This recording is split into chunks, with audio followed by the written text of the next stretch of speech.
Hello friends, welcome back to our YouTube channel GK with me.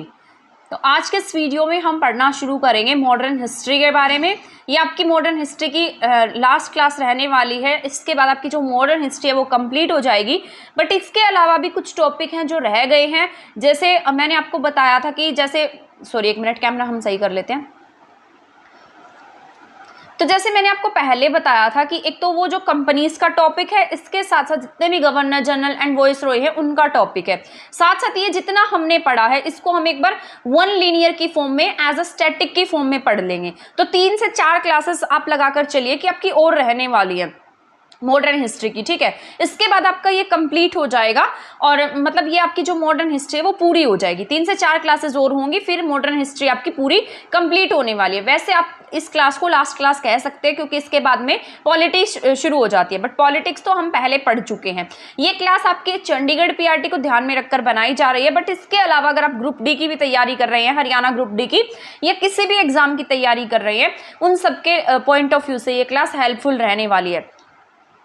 तो start कर देते हैं आज की क्लास को। तो जैसा कि आपको पता है, पहले वाली क्लास में हम पढ़ चुके हैं सारा, जो भी वाली क्लास में जैसे मैंने आपको क्रांतिकारी राष्ट्रवाद के बारे में बताया था, प्रांतीय विधान सभा के जो चुनाव थे उनके बारे में बताया था, तो वो सारा हम पढ़ चुके हैं। तो आज हमारा जो मेन टॉपिक रहेगा वो उसमें मैं सारा का सारा पोर्शन जो है वो कंप्लीट कर दूंगी। देखो, ये हम क्रिप्स मिशन के बारे में जानेंगे, इसके बाद भारत छोड़ो आंदोलन के बारे में, इसके साथ साथ हम जानने वाले हैं यहाँ पर सी राजगोपालचारी फॉर्मूला, वेवले योजना, कैबिनेट मिशन, शिमला समझौता, ये सारा का सारा हम पढ़ने वाले हैं। ठीक है, तो स्टार्ट कर देते हैं अब हम हमारी क्लास को। सबसे पहले जैसा कि आप देख रहे हैं यहाँ पर लिखा है क्रिप्स प्रस्ताव मिशन, या क्रिप्स इसे हम कह सकते हैं, क्रिप्स मिशन या क्रिप्स प्रस्ताव। तो 1940 में जब 1939 के आसपास जब विश्व युद्ध चल रहा था, यानी कि वर्ल्ड वॉर शुरू हो गया था, तो उसके बाद में जैसे जो ये मित्र राष्ट्र थे, जैसे अमेरिका था, रशिया था, फ्रांस था, सारे के सारे जो देश थे एक साथ में, तो इन्होंने ना मतलब ये क्या हो रहे थे, इनकी स्थिति जो थी वो कमजोर होती जा रही थी। तो इन्हें अपने साथ में किसी न किसी दूसरे देश की भी जरूरत थी। तो ये ब्रिटेन के ऊपर दबाव बनाने लगे कि मतलब जो भारत है उसे भी क्या किया जाए, युद्ध में शामिल कर लिया जाए। तो कुछ ना कुछ ऐसा लेकर आए, मतलब जो ब्रिटेन है उसे क्या, उसने वैसे भी बहुत ब्रिटिश लोग बहुत चालाक थे, तो उन्होंने सोचा कि हम ये जो प्रस्ताव है, क्रिप्स मिशन का प्रस्ताव है, इसे लाकर भारतीयों को मूर्ख बना देंगे और इन्हें किस में शामिल कर लेंगे, सेकेंड वर्ल्ड वॉर में शामिल कर लेंगे। तो यहाँ पर यही बात लिखी गई है। सेकेंड वर्ल्ड वॉर के बाद मित्र राष्ट्रों की स्थिति जो थी वो कमजोर हो रही थी। इस स्थिति के कारण ब्रिटेन पर इस बात का दबाव बनने लगा कि वह भारत की जनता के साथ क्या करे, न्यायपूर्ण व्यवहार करे। यानी कि अगर मान लो जो ब्रिटिशर्स थे वो भारतीयों के साथ में अच्छा व्यवहार करते, तभी भारतीय कहीं जाकर उनकी बात मानते। तो उनके ऊपर दबाव मतलब बनने लगा। जो मित्र राष्ट्र थे वो उन्हें कहने लगे कि आप क्या कीजिए, मतलब भारत के प्रति थोड़े से रूड ना होकर थोड़े सॉफ्ट रहिए, उनकी बातों को मानिए, तभी वो क्या होंगे, इस युद्ध में पार्टिसिपेट करेंगे, शामिल होंगे, हमारा सहयोग देंगे। जैसे अमेरिका के राष्ट्रपति थे, ऑस्ट्रेलिया के पीएम थे, चीन के राष्ट्रपति थे, तो ऑस्ट्रेलिया के पीएम और ये सारे के सारे आपस में मिलकर जो चर्चिल थे उनके ऊपर दबाव बनाने लगे। तो ब्रिटिश पीएम चर्चिल पर भारत के युद्ध में सहयोग करने का क्या बनाया गया, दबाव बनाया गया। ठीक है, ये तो चाहे आप रहने देना ये पॉइंट्स पढ़ने को, बट वैसे मैंने लिखा है क्योंकि ये थोड़ा सा हम स्टोरी की फॉर्म में पढ़ लेते हैं तो हमें याद रहता है। तभी उन्होंने क्या किया, जो चर्चिल था उसने क्या किया, ब्रिटेन से भारत में क्या भेजा, स्टैडफोर्ड क्रिप्स के नेतृत्व में एक मिशन भारत भेजा। ये और कुछ नहीं था, ये सोचते थे कि इंडियंस जो है वो मूर्ख हैं, भारतीय जो है वो मूर्ख हैं, मतलब हम जैसा कहेंगे ये हमारी बातों को मान लेंगे। तो उन्होंने क्या भेजा, एक स्टैडफोर्ड क्रिप्स के नेतृत्व में एक मिशन भारत भेजा। क्रिप्स के नेतृत्व में एक प्रतिनिधि मंडल 22 मार्च 1942 को भारत आया, जिसकी प्रमुख शर्तें थी, यानी कि क्रिप्स मिशन जो था इसकी क्या शर्त थी, ये क्या लेकर आया था इंडिया में। तो आपसे पूछा जाए कि क्रिप्स मिशन भारत कब आया है, तो ये 1942 में इंडिया में आया है और ये कुछ शर्तें लेकर आया था भारत के लिए कि हम भारत को क्या कर देंगे, डोमिनियन स्टेट का दर्जा दे देंगे। अब डोमिनियन स्टेट से होता है कि सब कुछ उनके पास में होगा, यानी कि बाहरी सत्ता का उनके ऊपर कोई भी नियंत्रण नहीं होगा, बाहर से कोई भी ऐसा इंसान नहीं होगा जो उनके ऊपर शासन स्थापित करेगा।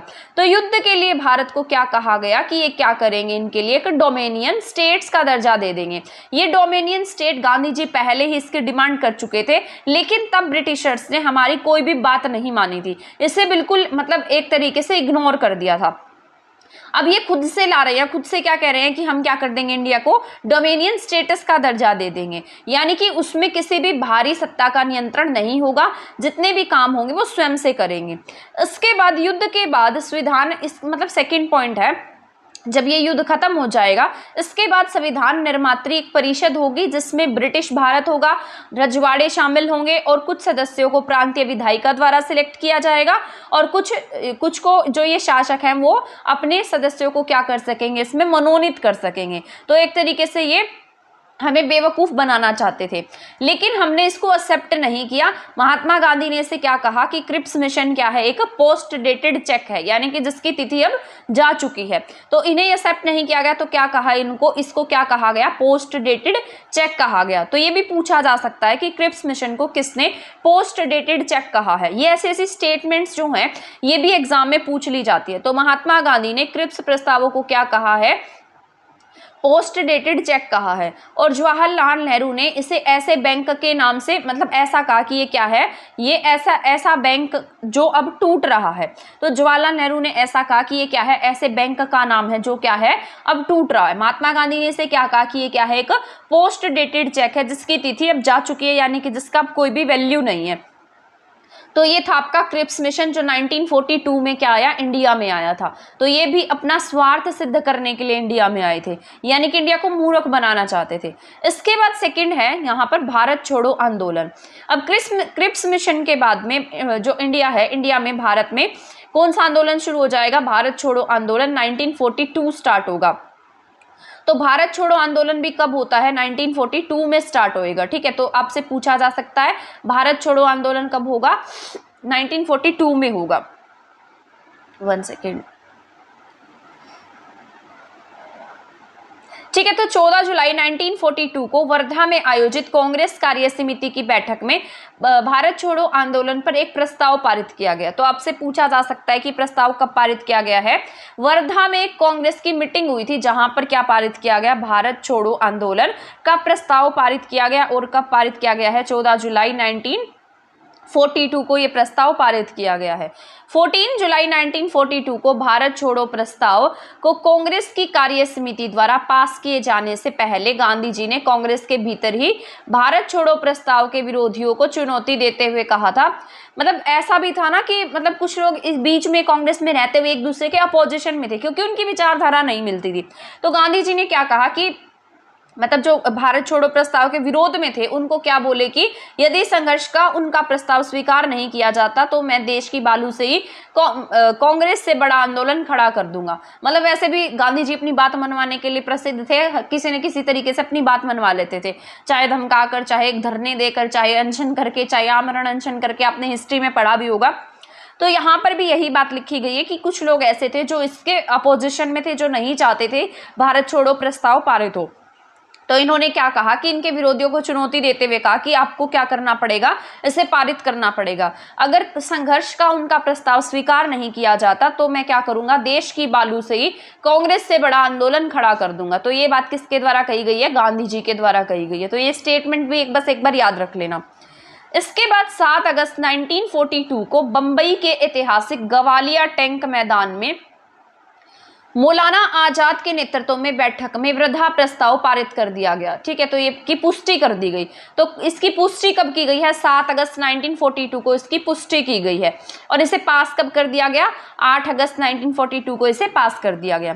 ठीक है, तो 7 अगस्त की बात करें तो बंबई के ऐतिहासिक गवालिया टैंक मैदान में किसके नेतृत्व में, मौलाना आजाद के नेतृत्व में जो वृद्धा प्रस्ताव लाया गया था, यानी कि जो भारत छोड़ो आंदोलन की लाया गया था उसकी क्या कर दी गई, पुष्टि कर दी गई। इसके बाद 8 अगस्त 1942 को इसे क्या कर दिया गया है, पास कर दिया गया कि ये क्या हो जाएगा, मतलब हमने इसे शुरू कर दिया। इसके बाद भारत छोड़ो आंदोलन के 9 अगस्त 1942 को शुरू होते ही गांधी जी को गिरफ्तार कर क्या किया गया, और मतलब गांधी जी को सरोजनी नायडू के साथ में गिरफ्तार कर लिया गया और इन्हें कहाँ रखा गया, आगा खान पैलेस में रखा गया। और यहीं पर इन्होंने क्या नारा दिया था, भारत छोड़ो आंदोलन के दौरान 1942 में गांधी जी ने नारा दिया करो या मरो। और ये करो या मरो का नारा 8 अगस्त को दिया है। तो ये याद रख लेना, कई बार ना एग्जाम में पूछ लिया जाता है कि करो या मरो का नारा गांधी जी ने कौन सी तारीख को दिया। तो ये 8 अगस्त को इनके द्वारा नारा दिया गया था। इसके बाद ये वाला जो नारा है, दिल्ली चलो का नारा किसने दिया? सुभाष चंद्र बोस ने दिया है। ये भी एक क्लास में आपको कराने वाली हूँ जिसमें ये सारे नारे और किसकी कौन सी स्टेटमेंट थी ये सारा हम पढ़ने वाले हैं, ठीक है। इसके बाद है जयप्रकाश नारायण, इसमें जो असहयोग आंदोलन था इसमें और कौन कौन शामिल थे? तो इसमें जयप्रकाश नारायण शामिल थे, राम मनोहर लोहिया शामिल थे, अरुणा आसफ अली शामिल थी। इन्होंने ना अंडरग्राउंड रहकर काम किया था, यानी कि ये सबकी नजरों में नहीं आए थे, अंडरग्राउंड काम कर रहे थे। इसके साथ साथ उषा मेहता थी, जो मतलब जिसने जैसे गांधी जी का एक संदेश वायरल हुआ था रेडियो से, तो उस रेडियो को जो वायरल करने में जो भूमिका थी वो किसकी रही थी? उषा मेहता की रही थी। तो उषा मेहता जो रेडियो से रिलेटेड हैं, ठीक है, तो ये याद रख लेना। इसके साथ साथ मैं आपको बता देती हूँ, चलो पहले ये पॉइंट पढ़ ही लेते हैं। खराब स्वास्थ्य के कारण गांधी जी को 6 मई 1944 को क्या कर दिया जाता है?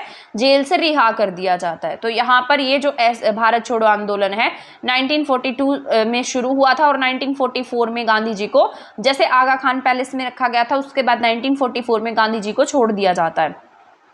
अब मैं ये आपको ये बात बता रही थी कि जैसे ना आप ये पढ़ रहे हैं, मैंने आपको पॉलिटी पढ़ा दिया, हिस्ट्री पढ़ा दिया, इसके साथ साथ थोड़े से ईवीएस के चैप्टर्स भी पढ़ लेना, क्या पता ईवीएस में से भी कुछ आ जाए। तो शायद अगर मेरे पास टाइम लगा तो मैं एक क्लास बना दूंगी जिसमें मैं आपको ईवीएस के जो इंपॉर्टेंट पॉइंट होंगे वो सारे पढ़ा दूंगी। जैसे बायोडाइवर्सिटी का टॉपिक है, उसमें क्या क्या इंपॉर्टेंट है। वैसे मैंने ईवीएस अपने चैनल पर करा भी रखे हैं, बट वो बहुत ज़्यादा लेंथी क्लासेस होंगी, शायद आपका बहुत टाइम वेस्ट हो जाए उसमें। और मतलब मैंने मैराथन्स करा रखे हैं 2, वो देख सकते हैं आप, वो यूजफुल रहेंगे। उसमें ना सारे क्वेश्चन आंसर्स हैं आपके, और वो मैं ना इसी सोशल साइंस वाली में ऐड कर दूंगी, तो वो आपके लिए हेल्पफुल रह सकती है। अगर आपका मन करे तो वो देख लेना, 2 ही क्लासेस हैं, उसमें सारे क्वेश्चन आंसर की सीरीज में बताए गए हैं, तो वो आपके लिए इंपॉर्टेंट रहेगी। बाकी मैंने सारा थ्योरी से पढ़ाया हुआ है, बट सारा आपको पढ़ने की जरूरत नहीं है, मैं नहीं चाहती आपका टाइम खराब हो।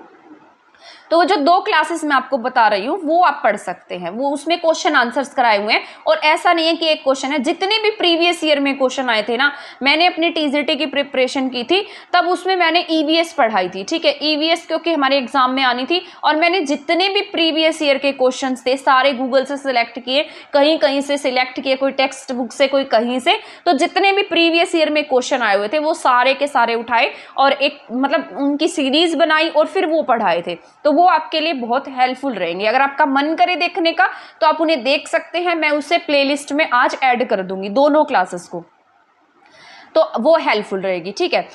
तो उसके बाद शायद मुझे लगता नहीं है कुछ अलग कराने की नीड पड़ेगी, तो वो आप पढ़ लेना, आपके लिए हेल्पफुल रहने वाली है। इसके बाद है सी राजगोपालचारी फॉर्मूला 1944।